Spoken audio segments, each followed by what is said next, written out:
Hi, everybody. Thanks for tuning in. This is the post-race press conference from round number 14 of the 2020 Monster Energy Supercross Championship from Salt Lake City. Huge congratulations to the riders on the podium in the 250 and 450 divisions. Cameron McAdoo, Dylan Ferrandis, Austin Faulkner. Congrats, guys. In the 450 division, Eli Tomac, Zach Osborne, and Cooper Webb. Congratulations on a great day of racing.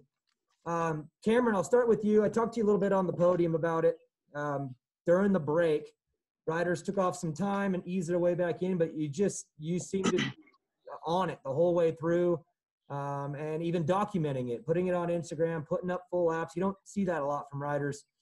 Just kind of go through that process and how important it was for you to make the gains that you needed. Obviously, it worked out today. Yeah, it's just kind of the way I have to work. Like, it's pretty hard for me to take extended amount of time off, and I just feel at my best when I kind of stay pretty consistent. And yeah, I feel like I want to be transparent with my fans and everyone else out there. Like, we're not hiding anything. We're all doing laps and stuff like that. So, but yeah, I felt that it was really important to stay improving as much as I could and really be ready for the last rounds if or when they were going to happen. So stoked to be here. Right on. Congratulations. Dylan, after the main event, I saw you ride up to Austin and, gave Knuckles high five, and it looked like you guys were congratulating each other. A lot of respect there. And you even kind of mentioned that on the podium. You said you worked really hard during this race. You fought it, and you gave him the respect that he deserves. With 2 rounds to go and a tight championship, you two ready to battle it out? I mean, are you looking forward to this fight to close this out? Yeah, I said that because this mean was really hard physically. I really feel that it was one of the most difficult main I did in Supercross. And I mean, he won, so he deserves a congrats, I feel, because I pushed really hard. I gave everything I had, and he still won. So that means he should probably have worked really hard during the break, and that's good. That's good for the sport, and just deserve a nice congrats. Awesome. Congratulations on the win. During the break, I had a chance to talk to you at one point. I know you'd switched over to some outdoor stuff and then kind of tampered back into the Supercross, and you said Robbie Raynard had told you you were on track and everything was looking really good. Once you've been able to get back on Supercross full time, were you able to find some of that 2019 speed that you had? I know you're coming back from the injury early in the year, but does it feel good to be back where you were, where you're just, you're clicking off full speed? Yeah, it feels good, and it was more so just I feel like maybe a little bit of my trust and my knee and stuff, and this break has only helped it get stronger. So yeah, it feels good, and obviously I was pumped to come out here and start the whole 3-race season ender. Like I did today, and like Dylan said, it was really tough. I was giving it all that I had. You have to, you have to really play like out there with. You can't really just go out and give it like you'll blow up. Especially like this being our first race. Everybody's told me, your body will adapt the longer you're here, or it'll get better, but they said the first race is pretty tough, and it was just the altitude, and the bike was slower, but I mean, that wasn't the bigger thing. It was mainly just the breathing, but I felt solid. And I think that the off season, or I say off season, just the little 4-month break we've had, or 3 months, or however long it's been, the work that I've done, I think it shows. Well, congratulations. 450 division, Eli, congratulations on the ride. We're at that point in the season where, the numbers really do come into play, and you've got a pretty big points lead. It looked like today that there was a lot of patience from you. Was that just a daily situation just based on the track and how you're feeling, or are you starting to kind of look at those numbers and know that the decisions need to be made a little bit more cautiously, at least coming through the pack? Yeah, I mean, the start was unacceptable. I'm going to start, looking long-term, but the start was unacceptable.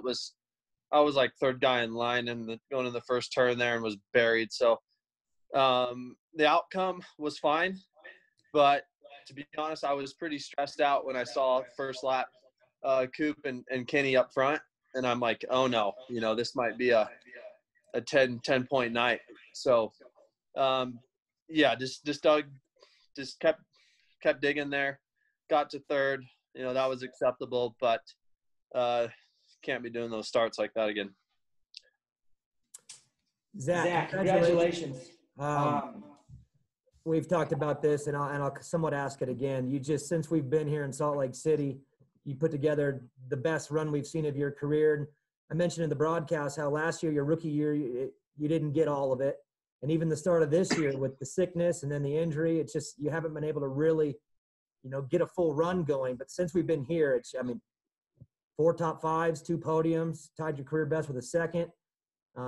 Mentally, are you getting into a new mode and a new zone that you haven't really felt yet in the 450 class? Because on track, that's what it looks like.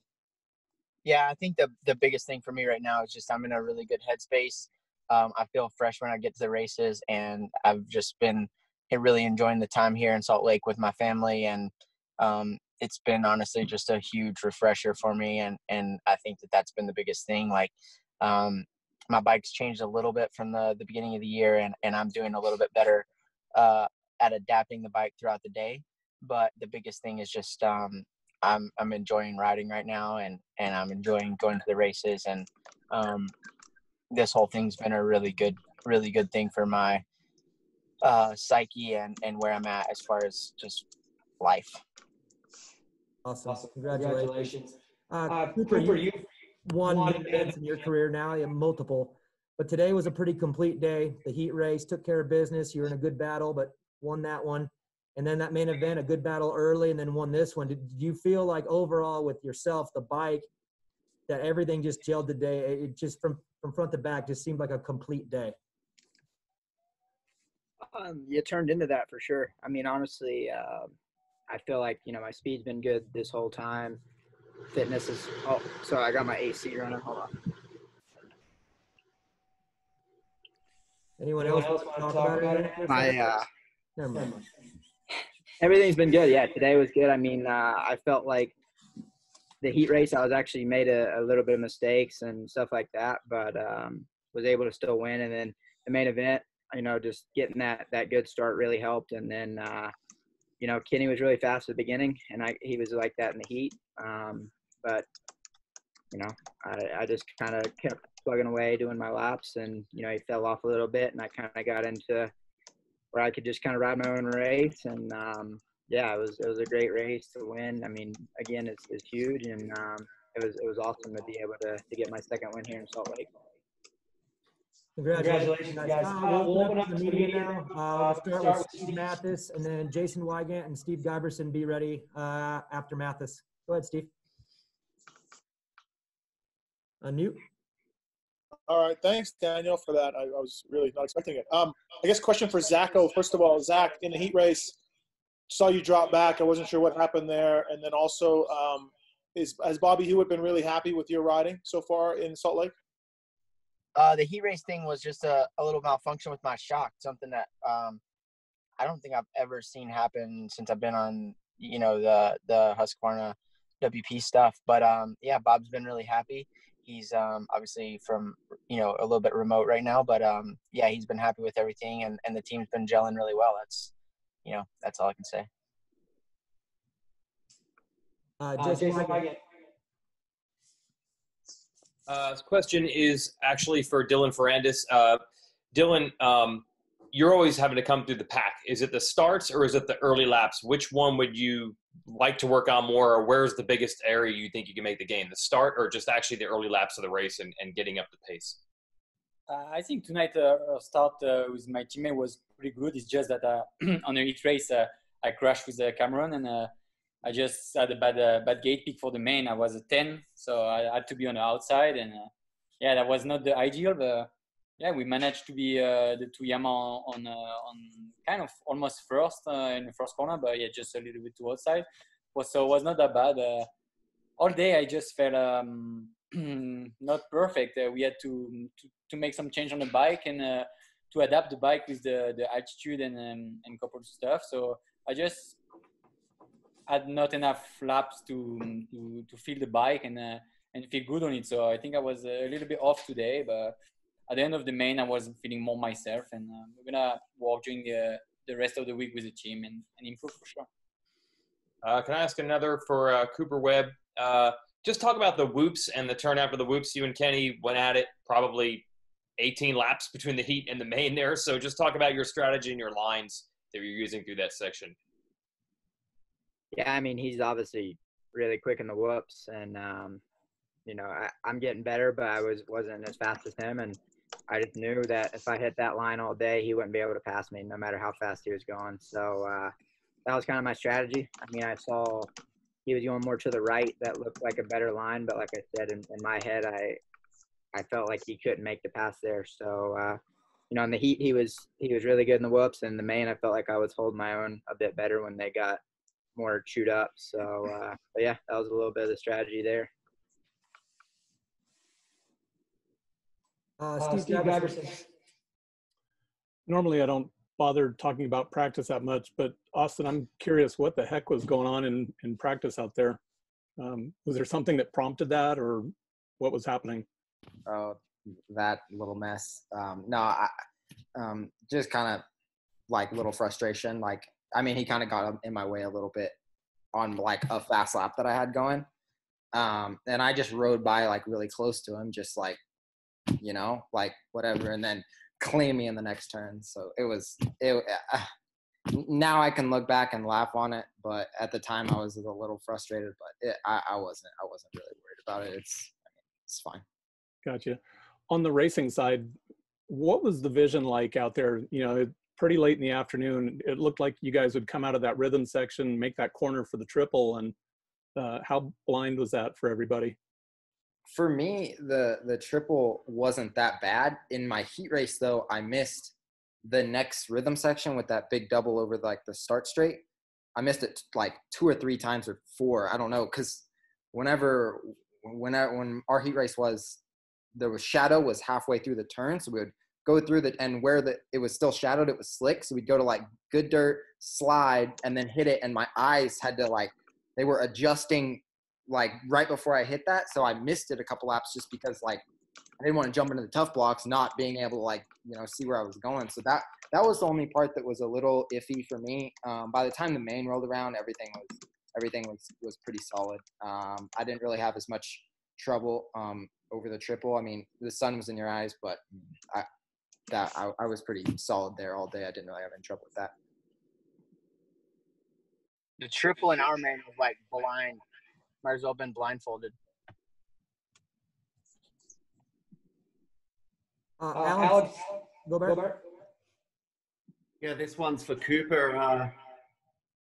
Early on in the main event, you're obviously in battle with Ken. So were you anticipating that he was going to drop off at some stage, or what was going through your mind at that point of the race?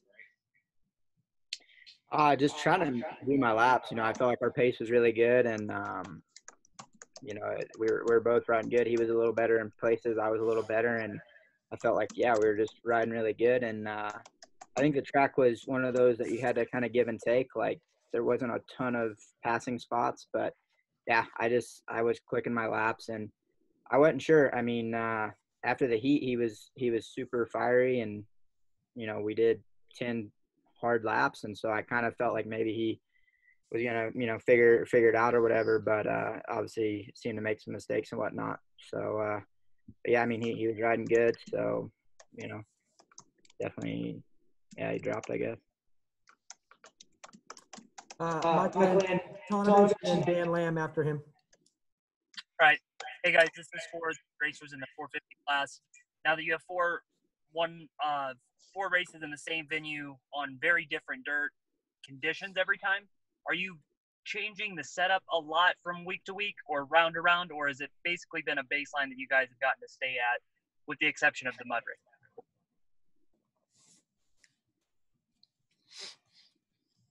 Or I've been. Who's going? All right. You guys should pick a name so we can not jack each other up. Yeah, sorry, man. Well, anyway, I've been pretty good. My bike's has had a really good base all year, so I can kind of leave her be. Yeah, same for me. I haven't really changed that much other than clickers one direction or the other, but it's yeah, one of those deals where kind of like the dirt's a little bit different as far as the rhythm lanes go, but the corners have been kind of bermy, so that's kind of been the case every week or every race. So, yeah, it's kind of the same every time. Yeah, it's same for me. I've been able to get a good base during the break and just a click two or so here and there. But yeah, I've been pretty happy with things. Dan Lamb. Yeah, this is for Austin Fortner, Dan Lamb, Moto X Addicts. Austin, you're now 10 down. How important was this win, first of all? And did you kind of come into this race kind of do or die situation? Because you lose more points today, and it's going to be a big up. Yeah, I mean, no, I mean, I'm kind of in the position right now where I just have to win out, you know? Yeah. And then that still, you know, might not be enough, you know, depending on how Dylan finishes. So that's just what I'm trying to do. I don't really have there's not really a plan like, oh, look at the big picture. There's only 2 races left now. So I'm kind of do or die, you know, I have to go out there and try to win. And I can't control anything that happens around me. All I can control is myself. So that's all I can do is just go out there and win and not make any big mistakes. But honestly, that's not even really in my head right now. I just need to win. Pretty simple, you know. Pretty simple. And for Cameron, you had a lot of speed today. That heat race, chased down Dylan, caught him, got in a little mix with him there. How surprised were you that you had the speed you had today? And was it just more time on the bike, or you're just feeling comfortable today? Yeah, I to be honest, I wasn't really surprised there. That's kind of what I expected. Like, was feeling really good coming into the season, and even like early on in St. Louis, I felt really good. And obviously, I had a pretty bad crash, and that kind of messed the rest of that part of the season up. So, in this time off, like I said, I've worked pretty hard, and I've been feeling really good on the bike. So that's what I wanted, and yeah, like the deal in the heat race, I knew I had to make a pass somewhere, and it kind of the way the track was the way it was, like it was gonna have to be pretty aggressive. And obviously, I didn't try for it to be what it ended up being. Like it was pretty much worst case scenario, but had to do what we had to do. And so yeah, I actually got it back in the heat race because Mosman got into me a little bit, but yeah, so it was good. I was pretty happy with where we're at and excited to go at it again in a few days. LeBig and then Dark Side after him. No, actually, I had a question about for Cameron about what happened with the. You cut out on me. Yeah, I think we might have lost a little connection there. Dark Side. Eli. So it sort of feels like there's a new Eli this year. You know, we've talked in the past about little mental mistakes here and there that have caused you some issues. Is there anything consciously you've done this year to try to overcome that? I wish I could say there is, but no, you know, haven't done anything different. It's just making these, you know, those bad starts or whatever, like minimizing the damage there. Like I had a bad race in Atlanta, you know, I went down and I got back to 4th, and then like tonight, you know, totally buried in like 12th or 16th or something and got back to 3rd. So those are the nights that have changed for me versus the past. Yeah, and just, I don't know, more racing, the more experience you get, I guess. Cameron, Dylan talked about this being the most difficult race, you know, of the year so far, and you've got a couple more to go. You guys have watched the East Coast guys deal with this, and now we got another race in a couple of days, you know, 3 days basically. Is that, you know, how do you prepare for that? Obviously, it's difficult at that elevation, but something different you got to deal with.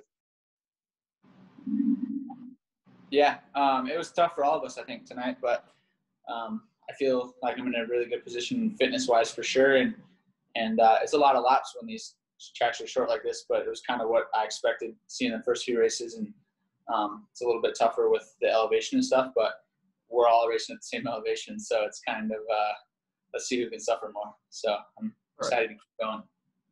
I got one more. Cooper, in the heat race, Kenny was doing that 3-3 before the finish line, and you were doubling. Was that something, were you aware that he was doing that during the race and he was gaining quite a bit of time on you? And is that something, obviously you changed it for the main, but during the heat race, were you aware?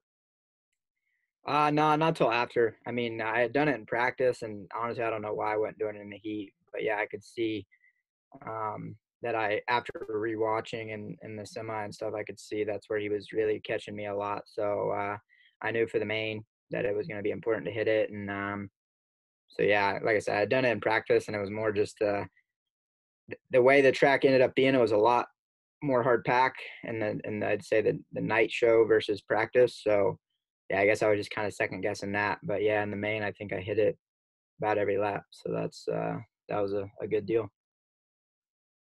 LeBig, we'll let you get back in there.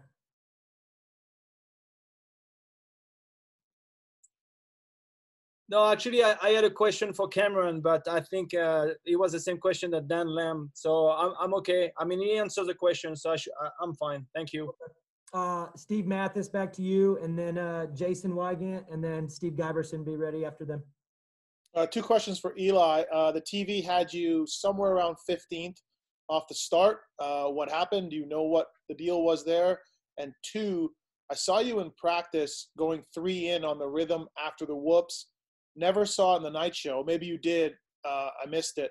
Never saw you do it again. Was it slower? I couldn't get a time on it, so I don't know which way you were thinking either on that rhythm. The start, I don't know what happened. I do know Zach beat me out at the inside, so that jacked me. And then it was just a bad start. Like, looking back now, I probably should have went over a few more gates, but shoulda, coulda, woulda. I never did that 3 after the whoops.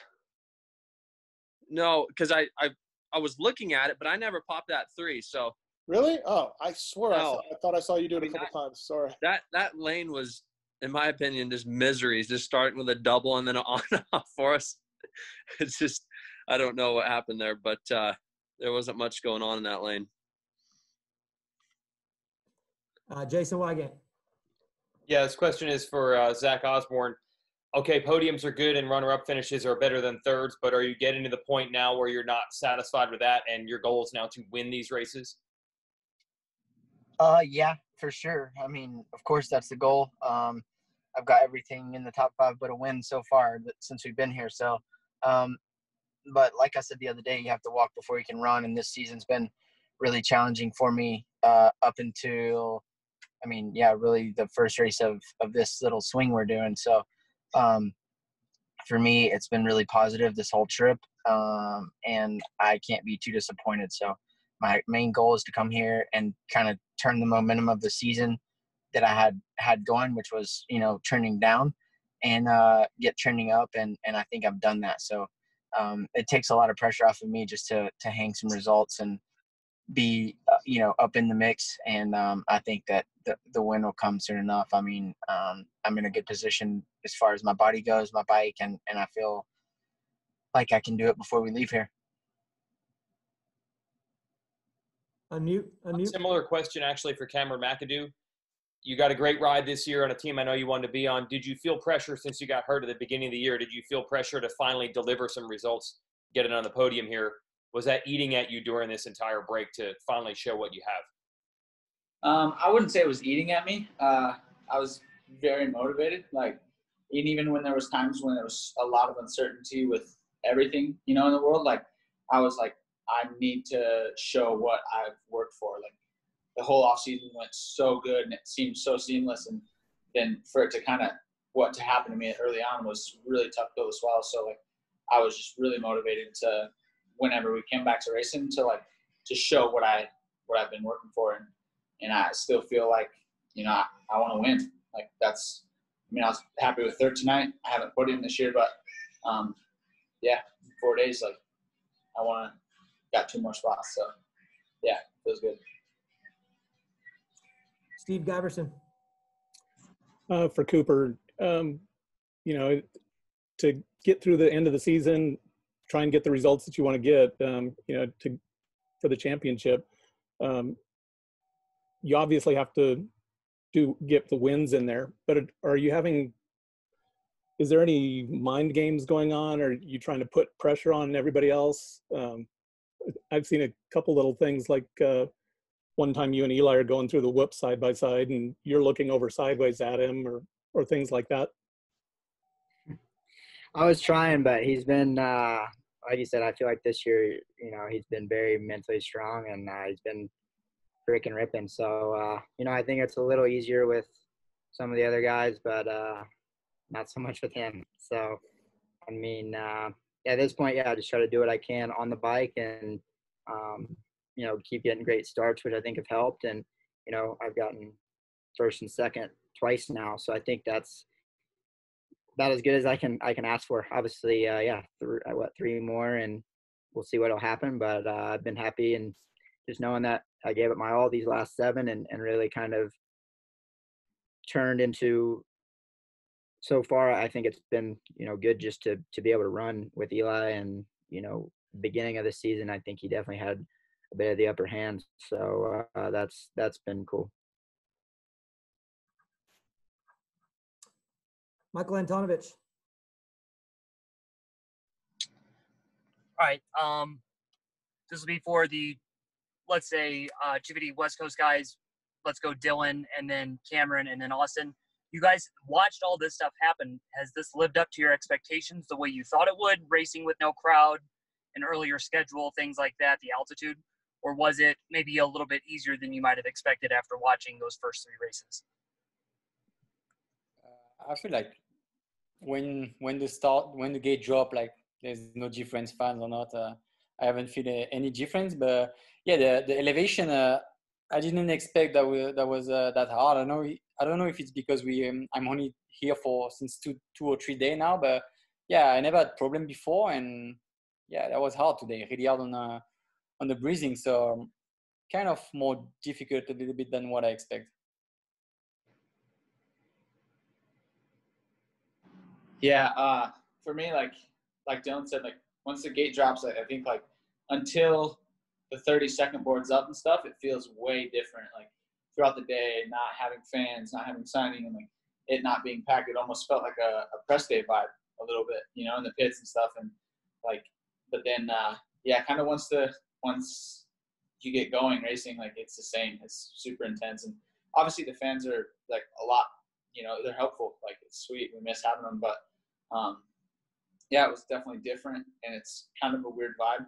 You know, wearing face masks and stuff like that. But I'm just really grateful that everyone at Feld and everything got it back to go, and we're one of the first sports back, so that was good. And yeah, the elevation, it's different, and but like I said earlier, like we're all racing in it, and so yeah. For me, I felt like it was almost maybe less stressful. It was like you didn't have like, I mean, it's awesome to have fans. Fans are awesome, but you know, like when you come off the track, everybody knows when you come off the track and there's a bunch of people, hey, sign this. You know, there's people around you all day, always trying to, you know, it was just so mellow today. You know, I love the fans there, and I love you know, everything, but when the gate drops, you don't notice anything. Whenever you're on the track, nothing's different. So it's mainly just everything leading up to the racing that's a little bit different. It's just you know, mellow. Doesn't really feel like a race day. So it's almost like you have to hype yourself up a lot, because usually I have Ollie screaming in my ear on the starting gate, like, let's go. The fans are doing the wave, or the flames are going off everywhere. There's pyro before. That all just gets you like, okay, like hyped for the night, and that's not really the case. So you kind of just have to do that for yourself. But once the gate drops, it's, I mean, the only difference, I guess, is when somebody gets past or somebody crashes, you hear it. But other than that, no, it's not much different. Last question, Jason Wygant. Yeah, this is for Dylan. With a points lead that you had was not that big. Was there some pressure over the break to make sure you came into the exact same form? You had 2 in a row, and then you didn't race for 4 months. So what was that experience like to try to stay at the same level and have a slim points lead the whole time? Was not really different. Like I always train hard, even there is break or not, there is a championship online or not. I just do whatever my trainer asked me to do, and yeah, we came here with the not really taking care of the championship. I just want to ride the best I can and try to win more race. And also because at the point now, I'm more riding to show myself to the 450 team, you know, because next year I will be in 450 and I need to have the best bike. So I really want to show what I'm capable of and find a good deal for next year. For sure, the championship is really important. But yeah, I mean, if I ride like I know how to ride, it's possible. So I just want to focus on the race and just try to win. And we see at the end. I mean, last year was so crazy what happened that I just don't really look at the championship point. For sure, it's important, but I try to take race by race and do the best I can every time, and we make the count at the end. Awesome. Well, congratulations again, guys. And thanks for coming on. And we'll see you guys in a few days. Thanks.